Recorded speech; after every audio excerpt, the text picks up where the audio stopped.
Hello United boys, welcome back to the channel. देख ली champions league की रात है, टीमों को देख लिया तड़कता फड़कता पीएसजी का अटैक, और उसके अलावा एटलेटिको मैड्रिड ने बार्सिलोना के साथ किया। और क्या तुम्हें लग रहा है तुम रेडी हो अगले साल चैंपियंस लीग खेलने के लिए? बात करेंगे कुछ ऐसे प्लेयर्स के लिए जिनको हम लाना चाहते हैं। एलियट एंडरसन, मैनचेस्टर सिटी, क्या चल रहा है? फब्रिज़ियो रोमानो की अपडेट आई है, और ऐसे प्लेयर जिनके साथ हमें लिंक किया जा रहा है मिडफील्ड में, जो कि है अमेडू ओनाना एस्टन विला के और मथेउस फर्नांडेज वेस्ट हैम के। इनके बारे में माइकल कैरिक को जॉब कब मिलेगी, पॉल स्कोल्स ने क्या नेक्स्ट बवाल बोल दिया है अटेंशन सीख करने के लिए, और बहुत कुछ कवर होगा यूनाइटेड से रिलेटेड इस छोटी सी वीडियो में। आई होप आपको पसंद आएगी तो प्लीज लाइक, सब्सक्राइब और हाइप करके अपना सपोर्ट जरूर दिखाना दोस्तों, और कमेंट करके अपने थॉट जरूर बताना, क्योंकि हम स्टार्ट करेंगे एक अच्छी खबर से। क्योंकि माइकल कैरिक ने बता दिया है भाई, बता दिया है कि मेसन माउंट जो है वो वापस आ चुका है, ट्रेनिंग कर रहा है लड़कों के साथ। तो बहुत अच्छी बात है, ये बहुत अच्छी बात है, दिल खुश हो गया। I just want to see him on the bench next game में, but more importantly Leach, I want him to start, और उसकी बहुत जरूरत पड़ेगी हमें। लीड्स के अगेंस्ट मंडे को मैच है भाई, मंडे को होने वाला है भाई, अभी शुरू होने, कभी भी हो सकता है मैच शुरू, बहुत पास आने वाले हैं हम। इंतजार की घड़ियां खत्म, बट लीचा की भी हो चुकी हैं खत्म इंतजार की घड़ियां, क्योंकि वो टीम के साथ ट्रेनिंग कर रहा है। माइकल कैरिक ने कंफर्म कर दिया है। देखो अब क्या ये स्टार्टिंग 11 के लिए रेडी होगा नहीं होगा मंडे तक आते आते, वो देखने वाली बात है, but yes he is very close, so this is really really good. उसके बाद भाई पॉल स्कोल्स ने कुछ ऐसा बोला है जिसको सुन के तुम्हारे मन में जो गालियां आएंगी तुम बोल सकते हो, और आज तुम्हारे को कमेंट में भी गालियां लिखनी हो तो लिख देना, या वरना अपने थॉट्स तो पॉल स्कोल्स के बारे में बता देना। मेरे हिसाब से ये एक ऐसी छमियां है भाई जिसको अटेंशन ना मिले तो कुछ ना कुछ ये नाच गाना शुरू कर देती है। अभी इसको इंटरनेशनल ब्रेक में थोड़ा सा ब्रेक क्या मिल गया, इनको चाहिए अब अटेंशन। अपने पॉडकास्ट में जाके इन्होंने ऐसी बातें बोल दी हैं जिनको सुन के, जैसे मैंने तुम्हें बताया, तुम्हारे मन में आएंगी गालियां। ना सुनो बोला क्या है भाई ने, उनसे पूछा गया कि किन प्लेयर्स को हमें रखना चाहिए कीप, या किन प्लेयर्स को हमें सेल करना चाहिए, राइट? सो बहुत अच्छी बात है। हमारे यूनाइटेड के जो एक्स लेजेंड है, जो लेजेंड है, पंडित हैं और पता नहीं क्या क्या है वो इस टाइम पे, तो अभी भाई उन्होंने बोल दिया लामंस को रख लो। यस, इस पे गाली नहीं, इस पे नहीं कह रहा मैं, लीचा मार्टिनेज को रख लो। वैसे पूरे दिन लीचा मार्टिनेज की बुराइयां करते रहेंगे, हालैंड उसको उठा के भाग जाएगा, गोल पोस्ट पे फेंक देगा अंदर, ऐसे ऐसे बोलते हैं। अब बोल रहे हैं कि लीचा मार्टिनेज को कीप कर लो, चलो ठीक है, यहां पे भी गाली नहीं देंगे। कह रहे हैं डिएगो डेलो को रख लो, मैंने कहा चल भाई यहां पे भी गाली नहीं देंगे। उन्होंने कहा मेजरॉय को सेल कर दो, मैंने कहा ओ माय गॉड, मेजरॉय को सेल कर दें, अच्छा जी। उसके बाद तो भाई उन्होंने बोल दिया पेट्रिक डोरगू को सेल कर दो, मैंने कहा तेरी। इसके बाद भाई ने बोल दिया लेनी ओरो। इसके बाद तो मैंने ऐसी ऐसी गालियां दी भाई, मन में ऐसी दी, मतलब तुम्हें मैं क्या ही बताऊं भाई। कह रहा लेनी योरो को सेल कर दो, लेनी योरो को सेल कर, पेट्रिक डोरगू को सेल कर, क्यों क्यों कर दो भाई, है क्यों कर दो, कि कैसे कर दो? मतलब हम हैरी मैग्वायर को रख लें, हैं बाकी सबको रख लें, हम इसको सेल कर दे, मतलब क्या है, दिमाग है क्या है? घास खा के आते हैं क्या पॉडकास्ट में बैठते हैं, सही में गांजा फूक के आते हैं, मुझे समझ नहीं आता कहां क्या। बट आगे बढ़ते हैं। माइकल कैरिक भाई, टॉप 5 फिनिश सिक्योर होते ही, जब हो जाएगी उसके बाद माइकल कैरिक के बारे में डिसीजन लिया जाएगा कि क्या उनको रखा जाए या उनकी जगह नया मैनेजर लाया जाए। यह बताया है एलेक्स क्रूक ने, जिससे मैं सबसे पहले तो भाई ये बात पूछना चाहता हूं कि अगर यूनाइटेड सोच रही है ऐसा करने को, तो मुझे ये टाइमलाइन, और मैं ये नहीं कह रहा यूनाइटेड एक्चुअल में ऐसा कह रही है, एलेक्स क्रूक ये कह रहा है, और ये बात मेरे को बिल्कुल ही वाहियात लगती है, वाहियात लगती है। मैं तुम्हें रीजन बता सकता हूं उसका क्यों। टॉप 5 फिनिश सिक्योर करना, मेरे को नहीं लगता इसमें हमारे को कोई डाउट है। 90% चांस है भाई हम टॉप 5 फिनिश सिक्योर कर लेंगे। और अगर तुमने देख लिया हो इस चैंपियंस लीग के वीक में, एक आर्सेनल विक्ट्री ले चुकी थी, उसी पे फाइनल हो चुका है कि इंग्लिश प्रीमियर लीग में जो टॉप 5 टीमें हैं, पांचों की पांचों जाएंगी चैंपियंस लीग में, राइट? सो आपको कोई डाउट नहीं है, 5 टीमें वहां, एस्टन विला, लिवरपूल, चेल्सी, इनसे खेला नहीं जा रहा, और तुम्हारे को डर लग रहा है 4-5 पॉइंट की लीड लेके तीसरे नंबर पे बैठ के चौथी टीम से और 5वीं टीम से, पता नहीं कौन कौन सी टीमों से, तो तुम्हें डर लग रहा है तुम नहीं पहुंचोगे। और जब तुम्हें पता ही चल गया कि तुम पहुंच जाओगे, हफ्ते में तुम्हें 1 दिन खेलना है, उसके बाद तुम ये डिसीजन कब लोगे? मे बी तुम 5 मई को तुम्हें पता चलता है चलो मैथमेटिकली हम टॉप 5 में एंड अप करेंगे, तब जाके तुम बात करोगे नेगल्समैन से या किसी और से। सीधा बोलो भाई तुम्हें माइकल कैरिक को जॉब देनी है। उसके अराउंड पिछले कुछ दिनों में, पिछले Rio Ferdinand, Wayne Rooney, Paul Scholes, Nicky Butt, सब आके बोल चुके हैं दे दो दे दो दे दो दे दो दे दो। तो मेरे ख्याल से इस टाइम पे बहुत ही जोरों शोरों से हर जगह से यही आवाज आ रही है, गूंज रही है आवाज, माइकल कैरिक को ही लाना चाहिए। जो मुझे पता है आएगा वही, और मुझे ये भी पता है कि दिसंबर में बड़े सवाल खड़े होंगे, ऐसा मुझे डर है और ये मुझे पता है, ऐसा मैं कह सकता हूं। हिस्ट्री को देखते हुए। बाकी अगर माइकल कैरिक ने सरप्राइज कर दिया तो मैं खुद खड़ा होकर भाई ताली बजाऊंगा कि भाई ये बंदा मेरी समझ से बहुत अनएक्सपेक्टेडली बढ़िया कर रहा है, राइट नाउ। आगे बढ़ते हैं तो ये देखते हैं, एलेक्स क्रूक ने ये भी बताया है यूनाइटेड ने last season almost 300 million spend करे थे। मेरे ख्याल से तो ज्यादा बता दिया इन्होंने, 250 के आसपास हमने करे थे, बट वो कह रहे हैं कि ऑलमोस्ट इतना पैसा खर्च कर दिया था जबकि हमारे पास यूरोपियन फुटबॉल थी नहीं। अब चैंपियंस लीग की क्वालिफिकेशन कंफर्म हो रही है, दिख रहा है कि हम जाएंगे, कम से कम यूरोप में तो खेलेंगे ही, तो सिग्निफिकेंट फंड्स एक्सपेक्टेड हो सकते हैं समर में ना। इसको सुन के बहुत से लोग हैरान होंगे, कहेंगे नहीं नहीं नहीं यार, हम तो सोच रहे हैं 250 मिलियन का हो बाकी सेल से। नहीं, ऐसा कुछ नहीं है। यूनाइटेड पे इतना पैसा है कि हम जाके चैंपियंस लीग के बाद, अगर पिछले साल हमने 250 मिलियन किया था, उसमें भी भाई हमने कर्जा ही लिया था अपने क्रेडिट कार्ड पे, 100 मिलियन से ज्यादा तो हमने क्रेडिट कार्ड पे खर्च किया था। अभी भी उसकी कैपेसिटी बढ़ाई जा चुकी है। एक दिन एक वीडियो निकाल के तुम्हें सारी फाइनेंशियल हिस्ट्री बता दूंगा अभी यहाँ पे जो अभी चल रही है, ठीक है, ज्यादा बोलोगे तो तुम। अभी इस टाइम पे हमने वो एक्सटेंड कर दिया है, जो पिछले साल क्रेडिट बढ़ाए थे फैसिलिटी, वो और बढ़ा दी है। तो क्रेडिट कार्ड अभी नया नया है और उसमें 100 मिलियन हम और निकाल सकते हैं। सो मैं तुम्हें बता रहा हूं इस साल भी विद चैंपियंस लीग का एडिशन और इतने सारे वेजेस जो जा रहे हैं हमारे, और कुछ पैसा जो आ रहा है, हम आराम से 300-350 खर्च कर सकते हैं अगर हम करना चाहें तो। और अगर हमने कोई अच्छी सेल कर भी दी, ज़र्क्ज़ी, उगार्ते, उनाना, इन सबको भी निकाल दिया ना भाई, मैं तुम्हें बता रहा हूं 400 मिलियन तक आराम से स्पेंड कर सकते हैं अगर करना चाहे तो। यस, सही समझे तुम। सो फाइनेंशियली हम ये पॉसिबली कर सकते हैं, ये भाई तुम्हें बता रहा है गारंटी से, ठीक है, मान लो इस बात को। उसके बियॉन्ड अब हम देखते हैं हम कर क्या रहे हैं, हम करना क्या चाह रहे हैं। अब हम, मेरे को इंटेंट कैसी दिखाई दे रही है यूनाइटेड की मार्केट में।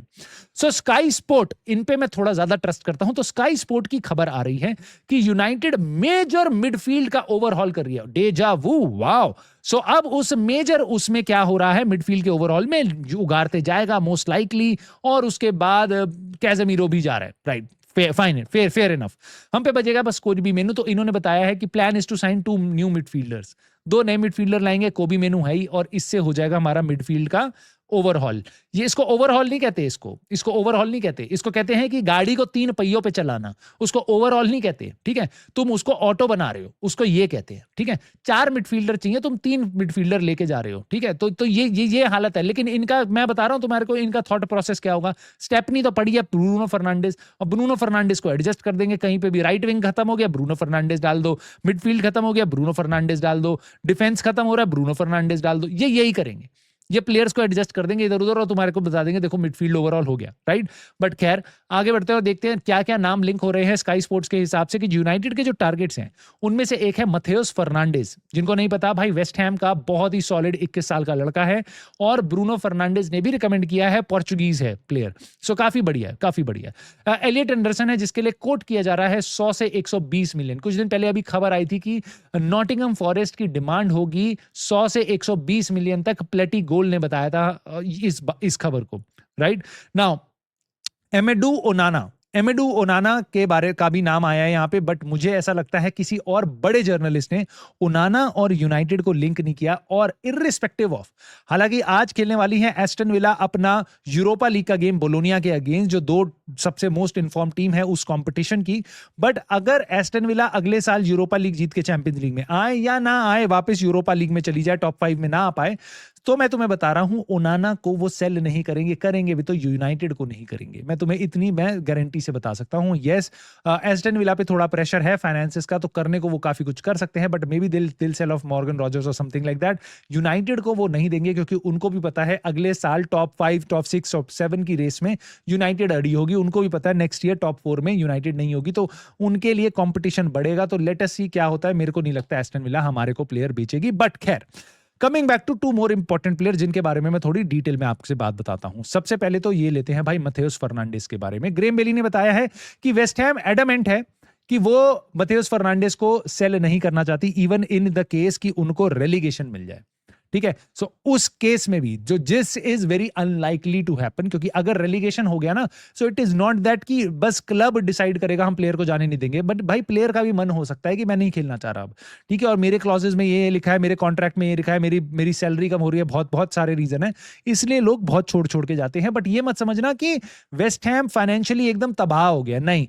उसके बारे में भी मैं एक अलग वीडियो निकाल दूंगा। एक होती है तुम्हारी बैलून पेमेंट्स, जो भी प्रीमियर लीग के 3 क्लब्स नीचे जाते हैं उनको अगले 3 साल तक छोटे छोटे टर्म्स में प्रीमियर लीग पैसा देती है, फुटबॉल एसोसिएशन पैसा देती है, ताकि आप स्टेबल रहो, आप एकदम से कोलैप्स ना कर जाओ चैंपियनशिप में जाते हुए। तो ऐसा नहीं है कि वो नंगे हो जाएंगे अगले दिन क्योंकि हम प्रीमियर लीग से चैंपियनशिप में चले गए।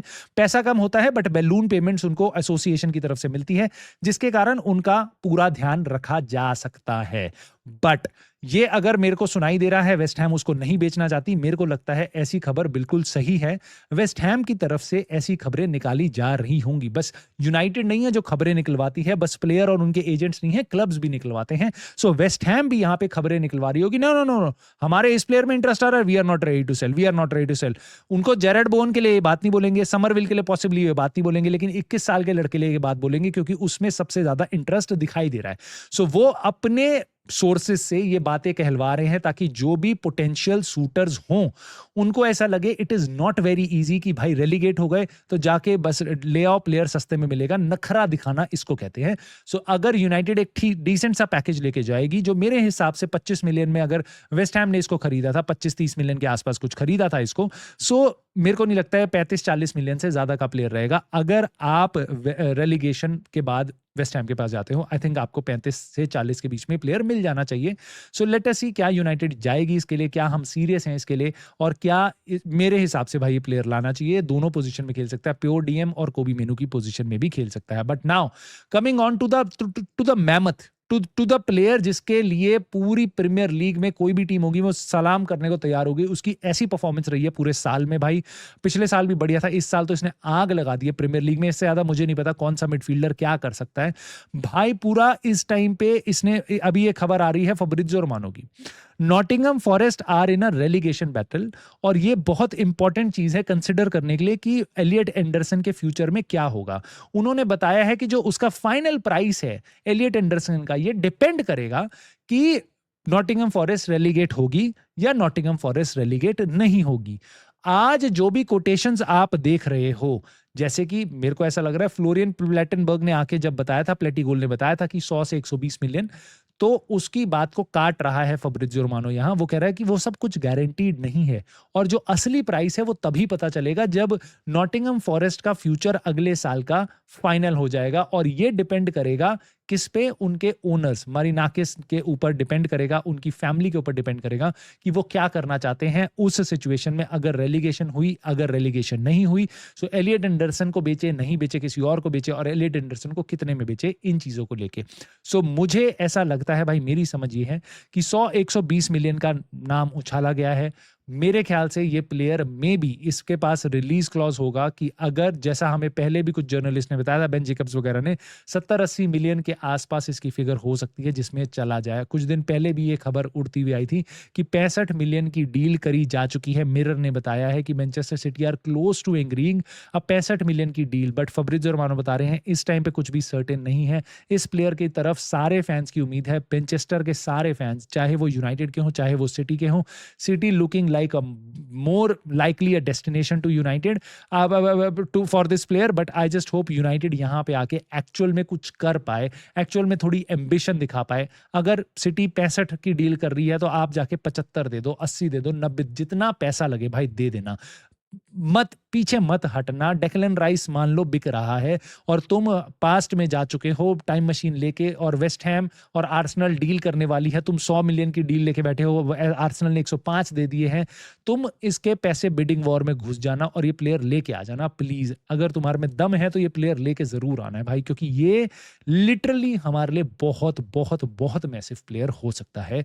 और बेसिकली यूनाइटेड, लेकिन इस टाइम पे मैं तुम्हें बता रहा हूं, जब चीजें तुम ऐसी देखते हो ना कि यूनाइटेड 2 प्लेयर ही साइन करेगी मिडफील्ड में, उसके बाद ना मेरे को दिखाई देता है कि यार यूनाइटेड का क्लब जो है वो अपनी तरफ से तो मेहनत कर रहा है कि भाई हम पीआर बना रहे हैं अपने प्लेयर्स को, हैरी मैगवायर साइन कर लिया, कोबी मेनू साइन कर रहे हैं, ये सब वो ये कर रहे हैं। चलो मेरे को उनका समझ आता है, वो तो हरामी ओनर्स है हमारे, वो ये करेंगे।